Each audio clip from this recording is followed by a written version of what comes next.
તો સુરતના સચિન વિસ્તારમાં હોજીવાલા ઇન્ડસ્ટ્રીયલ રોડ નંબર 9 પર સવારે બે ઓટો રિક્ષા વચ્ચે થયેલી ગંભીર અકસ્માતમાં એક મહિલા ઘટના સ્થળે જ મોતને ભેટી ગઈ છે જ્યારે અન્ય 6 લોકોને ગંભીર ઇજાઓ પહોંચી હતી।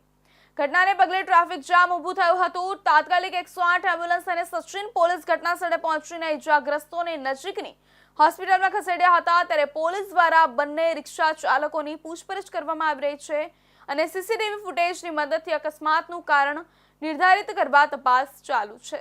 સુરતના સચિન વિસ્તારમાં આવેલો હોજીવાલા ઇન્ડસ્ટ્રીયલ રોડ નંબર 9 પર બે ઓટો રિક્ષા વચ્ચે આમને સામને થયેલા ગંભીર અકસ્માતમાં એક મહિલાનું મોત નીપજ્યું છે જ્યારે 6 અન્ય લોકો ગંભીર રીતે ઇજાગ્રસ્ત થયા છે।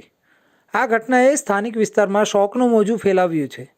સવારે સચિનના હોજીવાલા ઇન્ડસ્ટ્રીયલ રોડ નંબર 9 પર બે ઓટો રિક્ષાઓ વચ્ચે જોરદાર ટક્કર થઈ। પ્રાથમિક માહિતી અનુસાર ઝડપી ગતિએ આવી રહેલી બે રિક્ષાઓની ટક્કરથી એક રિક્ષામાં સવાર મહિલા પેસેન્જરનું ઘટના સ્થળે જ મોત નીપજ્યું જ્યારે અન્ય 9 લોકોને ગંભીર ઇજાઓ પહોંચી હતી। ઇજાગ્રસ્તોને તાત્કાલિક સારવાર માટે નવી સિવિલ હોસ્પિટલમાં ખસેડવામાં આવ્યા છે। અકસ્માત બાદ હોજીવાલા ઇન્ડસ્ટ્રીયલ રોડ પર ટ્રાફિક જામની સ્થિતિ સર્જાઈ જેના કારણે વાહનોની લાંબી કતારો લાગી।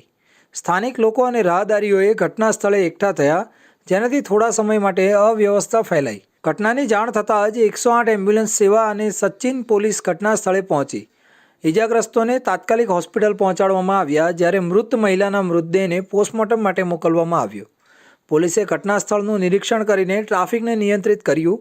સચિન પોલીસે અકસ્માતનું કારણ શોધવા તપાસ શરૂ કરી છે। પ્રાથમિક તપાસમાં ઝડપી ગતિ અને બેદરકારી ટક્કરનું કારણ હોવાનું મનાય છે।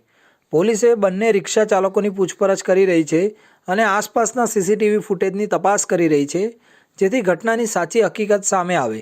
અકસ્માતમાં કોની બેદરકારી હતી તે નક્કી કરવા માટે વધુ તપાસ ચાલુ છે।